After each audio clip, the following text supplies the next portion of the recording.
ये हम देख रहे हैं अपना 4.5 radial and angular node and their significance. दो टाइप की नोड्स हम बेसिकली पढ़ते हैं, radial nodes and angular node. Nodes आपको पता होगा, ठीक है ना, जहाँ पे इलेक्ट्रॉन के मिलने की प्रोबेबिलिटी 0 रहती है। ठीक है, you have studied about the shape of various orbital. हमने वेरियस डिफरेंट डिफरेंट ऑर्बिटल का शेप देखा, ठीक है ना, हमने शेप देख रखा है, डिफरेंट डिफरेंट ऑर्बिटल का शेप देख रखा है। Okay, there are sorry, there while the shapes of orbitals were illustrated, we have shown the angular part of the wave function। Wave function का एंगुलर पार्ट हमने बात किया, ठीक है ना, वो कैसे शेप को अफेक्ट करता है, वो कैसे शेप एंगुलर की शेप सॉरी ऑर्बिटल के शेप के लिए जरूरी होता है, उसके ओरिएंटेशन के लिए जरूरी होता है, कैसे बताता है वो। ठीक है, बस हमने बात किया था लास्ट लेक्चर में। Showing the electron distribution density, ठीक है, तो हमारे पास ऑर्बिटल है, उससे हमें इलेक्ट्रॉन डिस्ट्रीब्यूशन डेंसिटी, जो वेव फंक्शन है, उससे हमें ऑर्बिटल के बारे में पता चलता है, और देन हमें इलेक्ट्रॉन डिस्ट्रीब्यूशन डेंसिटी पता चलती है, ठीक है, इलेक्ट्रॉन की डेंसिटी किधर ज्यादा है किधर कम है, ऐसा कुछ। ठीक है, however the radial distribution function represent the electron density as a function of distance from the nucleus was discussed in section 4.3 before these shapes were described। जब हम इस इन शेप्स को पढ़े थे उससे पहले हमने 4.3 में बताया था कि जो रेडियल डिस्ट्रीब्यूशन फंक्शन है, ठीक है ना, एंगुलर डिस्ट्रीब्यूशन फंक्शन, ठीक है, एक जो रेडियल डिस्ट्रीब्यूशन फंक्शन है वो रिप्रेजेंट करता है इलेक्ट्रॉन की density as the function of function किसका, डिस्टेंस फ्रॉम द न्यूक्लियस। कि न्यूक्लियस से अगर डिस्टेंस बढ़ता है तो डेंसिटी इलेक्ट्रॉन की जो डेंसिटी है, ठीक है ना, जो डेंसिटी है इलेक्ट्रॉन की वो कैसे चेंज होने वाली है। अगर मैं दिखा दूं, जो ये रहा, जो रेडियल पार्ट है ये बताता है इलेक्ट्रॉन की डेंसिटी, ठीक है ना, कैसे अफेक्ट होगी एज फंक्शन ऑफ डिस्टेंस, कहाँ से लेके डिस्टेंस, न्यूक्लियस से। ठीक है,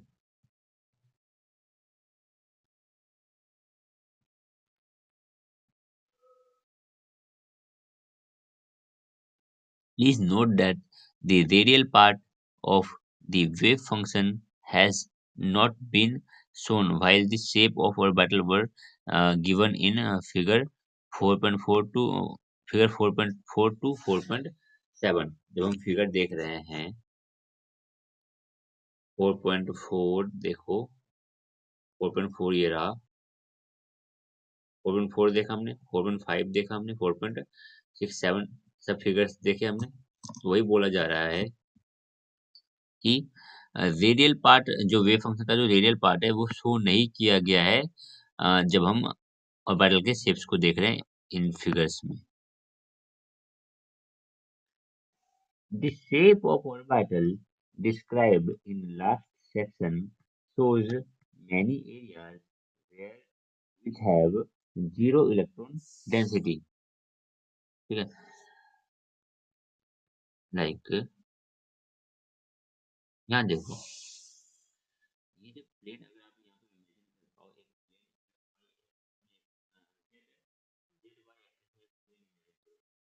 यहाँ पे आप एक प्लेन इमेजिन करोगे जहाँ पे इलेक्ट्रॉन की डेंसिटी 0 रहने वाली है। ठीक है, इस केस में यहाँ पे भी आप एक प्लेन देख पा रहे होगे, इधर भी वही बोला जा रहा है। The shapes of orbitals described in last section shows many areas which have zero electron density। Such area are called nodes, जहाँ पे इलेक्ट्रॉन के मिलने की प्रोबेबिलिटी 0 हो।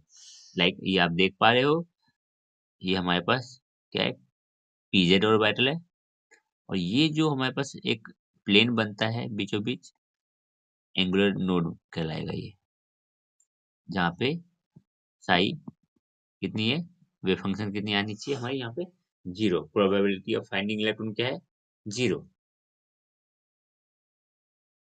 तो आप ये जो मैं बता रहा था, वहाँ भी मैंने लिया प्लेन। तो आप समझ पा रहे हो, इतने तो आप समझदार हो, ठीक है ना, कि यहाँ पे आप ये प्लेन जो मैंने बताया वो समझ पाओ। यहाँ पे ये वाई एक्सिस में है, और ये, ठीक है, वाई एक्सिस कर लूंगे। तो आप ये एक प्लेन देख सकते हो, यहाँ पे एक प्लेन बनेगी, ठीक है, अंदर को, तो जिसमें इलेक्ट्रॉन की डेंसिटी 0 रहने वाली है। यहाँ पे तो प्लेन आपको दिख रही होगी, वाई जेड, वाई एक्स में एक प्लेन बनेगी इधर।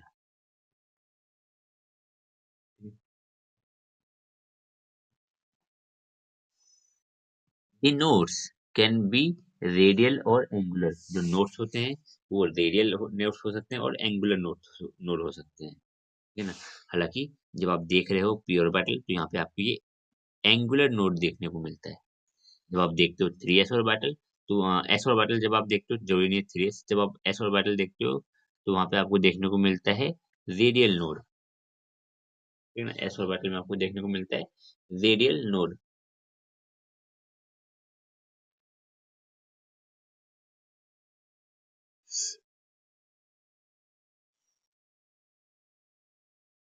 The general representation of radial and angular node is given in figure 4.8. The two radial nodes having psi equals to 0 for 3s orbital are indicated in its radial wave function curve. देखो, एक node आपके ये रहा, ये एक node आपका ये रहा, ठीक है। तो हमको यहाँ पे दो नोड देखने को मिल रहे हैं। The curve shows two point where psi equals to 0, ये दोनों point. The angular node shown on the right hand side is a plane having psi equals to 0। इस पूरे प्लेन में इलेक्ट्रॉन के मिलने के चांसेस कितने हैं? 0।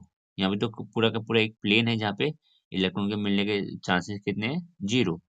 तो एंगुलर नोड हमें देखने को मिल रहा है इसका 2p ऑर्बिटल का, और हमें रेडियल नोड देखने को मिल रहा है s ऑर्बिटल का। 3s ऑर्बिटल में हमें दो रेडियल नोड देखने को मिलते हैं, ठीक है। 3s ऑर्बिटल में हमें दो रेडियल नोड देखने को मिलते हैं। Let us first understand what are radial node। समझते हैं आज हम। A radial node has a spherical surface with zero probability of having an electron on that area। एक ऐसा स्फेरिकल सरफेस, एक ऐसा स्फेरिकल सरफेस जहां पे इलेक्ट्रॉन के मिलने के चांसेस 0 हो।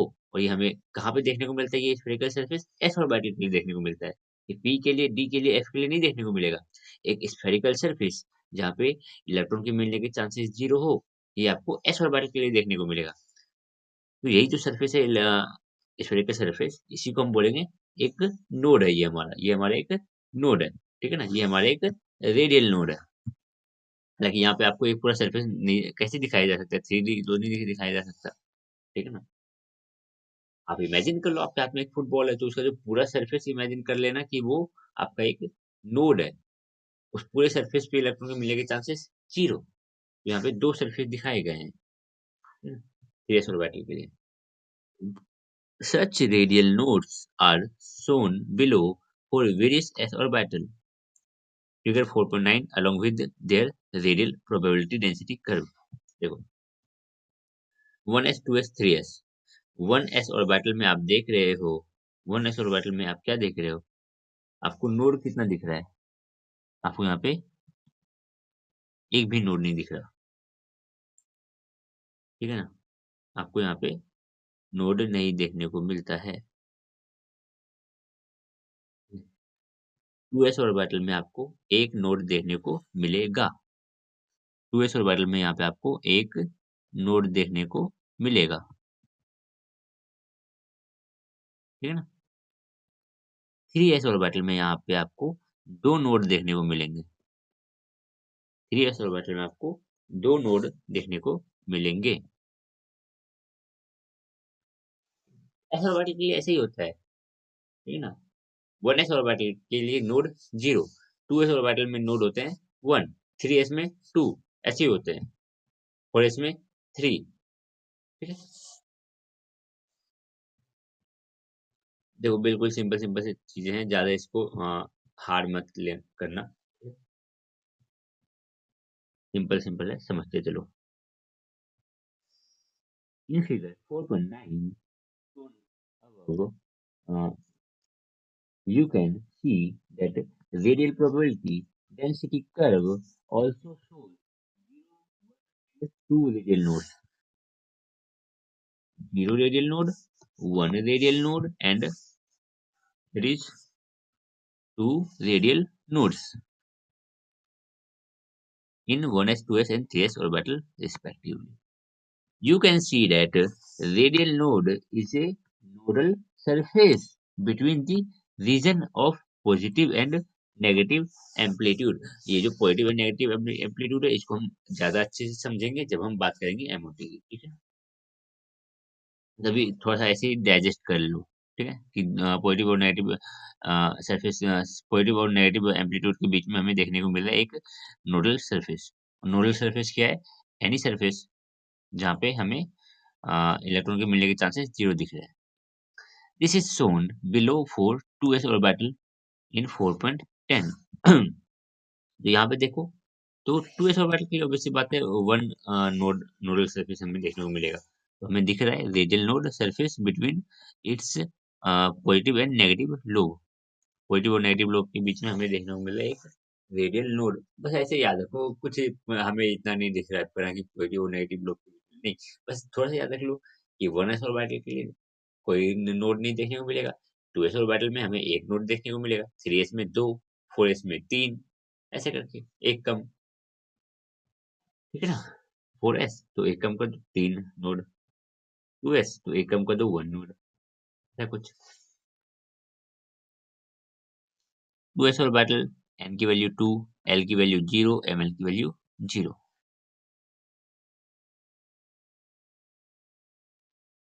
On the other hand, the angular node are the nodal planes having zero electron density. Radial node are the nodal surface. Radial node are the nodal surface. But angular node क्या है? Angular node को हम define करते हैं as a nodal plane, जहाँ पे same बात, having electron density zero, having zero electron density. Such nodal planes are shown in figure 4.11 for p orbital। आप देख सकते हो, ये है आपके पास तो आप जो भी ऐसे काटोगे ना, यहाँ से एक प्लेन इमेजिन कर लो ना, प्लेन इमेजिन कर लो ऐसा कुछ। यहाँ पे भी अगर आप एक प्लेन इमेजिन कर पा रहे हो तो आपकी इमेजिनेशन पावर बहुत अच्छी है। यहाँ पे अगर आप एक प्लेन इमेजिन कर पा रहे हो, ये यहाँ से ये प्लेन ऐसे जा रहा है यहाँ से, तो अच्छी बात है, आप इसको इमेजिन कर पा रहे हो तो, समझे।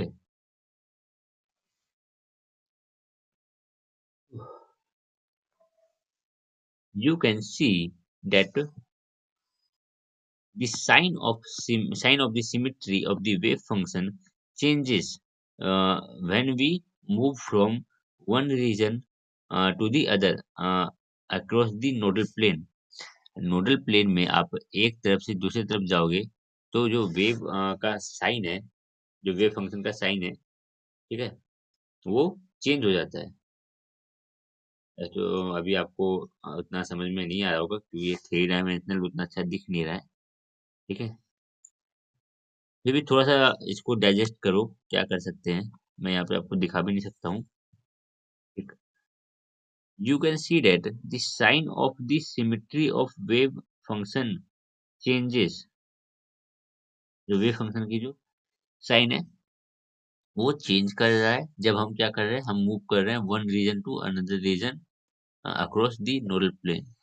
नोडल प्लेन में एक पॉइंट से एक जगह से आप दूसरी जगह पे जा रहे हो, एक रीजन से दूसरे रीजन में मूव कर जा रहे हो, तो आपका साइन चेंज हो रहा है। वैसे ये सब कुछ बातें काम की है नहीं, बकवासी लिख रखी है।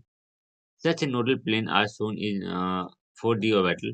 डी ऑर्बिटल के लिए भी आपको नोडल प्लेन दिखा दिया गया है। हालांकि ये जो नोडल प्लेन है ये कैसे रखा गया है,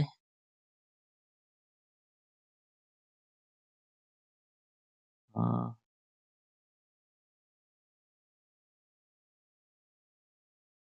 एक यहाँ पे दो नोडल प्लेन, इसके लिए तो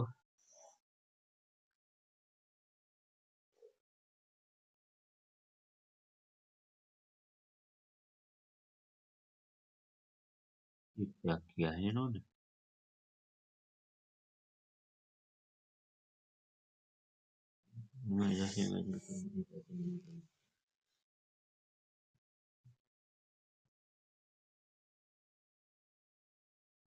ये डायग्राम थोड़ा कुछ गड़बड़ लग रहा है मुझे, एक सेकंड रुको। नोडल प्लेन्स फॉर डी और वाइटल मैनेजमेंट देखते हैं।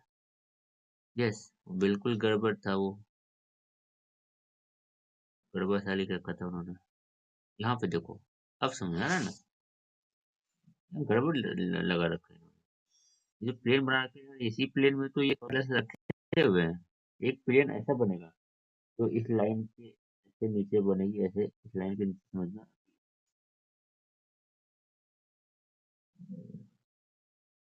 एक प्लेन इसमें ऐसे बनेगी, रन रन रन, इसी को ऊपर की ओर कर देता हूँ। अब समझ रहे हो ना कैसे बनाया मैंने ये, ठीक है ना। ये वाई है, वाई जो लाइन है, और ये जो लाइन है, और ये जो लाइन है परपेंडिकुलर है। मैं दिखाना चाह रहा हूँ आपको मैं क्या बनाना चाह रहा हूँ। और एक बनेगी ऐसे, ये एक्स वाली डंडी को थोड़ा सा ऊपर ऐसे खींच देता हूँ, नीचे भी ऐसे खींच देता हूँ, इसको मिलाओ, ये एक प्लेन बनेगी ऐसे। दो प्लेन यहाँ पे कटेगी, क्योंकि ये देखो, अब मैं जो दिखाना चाह रहा हूँ वो यहाँ पे बना भी रखा है, देखो। देखो काट रखा है, ये ऐसे कटी रखी है, ये ऐसे कट रखी है, आपको दिख रहा होगा यार। अब क्या ही देखोगे, इतना अच्छा तो इमेज बना हुआ है, देखो। एक यहाँ पे देखो, ये बीचों बीच से ऐसे, ये देखो ये वाली, ठीक है। और एक ये देखो, ये प्लेन इसको काट रही है। ये जो ये वाली जो प्लेन दिख रही है, ये वाली जो प्लेन दिख रहा है, ये क्या कर रहा है, ये काट रहा है दो हिस्से में। एक हिस्से में फिर ये ऑरेंज वाला और ये ब्लू वाला इधर आ गया, फिर वो पीछे ये ग्रीन जैसा दिख रहा है वैसे तो ब्लू है, और ये ऑरेंज वाला पीछे चला गया और बीच में से ये निकला है। और इस बीच में इलेक्ट्रॉन मिलने की प्रोबेबिलिटी जीरो। एंड सेम इस ये जो प्लेन है, ये वाली इसको काट रही है। अब ऑरेंज वाला और ब्लू वाला नीचे आ गया, और भी ब्लू वाला और ऑरेंज वाला ऊपर आ गया, और ये बिल्कुल इसके बीचों बीच से निकल रही है, ठीक है। हालांकि उतना हमें जानने की जरूरत नहीं है, बट देख लो, एक सेकेंड है यार। दो प्लेन इधर दिख रही है, ठीक है। दो प्लेन हमें यहाँ दिख रहा है, इसके लिए भी, ठीक है। दो प्लेन, इसमें हमें कितने प्लेन दिख रहे हैं, एक, दो प्लेन दिख रहे हैं इधर भी दो। एक तो ये वाला दिख रहा है, एक ऐसे ऐसे ऐसे बिल्कुल ये जेड एक्सिस के अलोंग ऐसे में एक प्लेन आएगी, ठीक है। यहाँ पे भी दो दिख रहा होगा, यहाँ पे भी दो प्लेन तो नहीं बोल सकते इसको।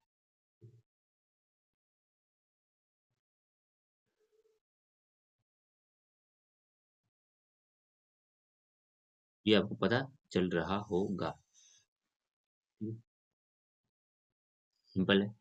नोड, नोड क्या है, जहाँ पे इलेक्ट्रॉन के मिलने के चांसेस जीरो रहते हैं। It is the space where the probability of finding an electron is nil, zero. कुछ ज्यादा खास है नहीं इसमें, ठीक है ना। एक बार चैप्टर कंप्लीट कर लेना है तो पूरा कंप्लीट करा देना, तो फिर मैं आपको दिखा दूंगा प्रीवियस ईयर में कितने सिंपल सिंपल से चीजें पूछी जाती है। जितना मैं डिटेल में जाके बता रहा हूँ ना, इतनी तो फिर क्वेश्चन बोलेंगे सर आप कुछ ज्यादा ही बता देते हो।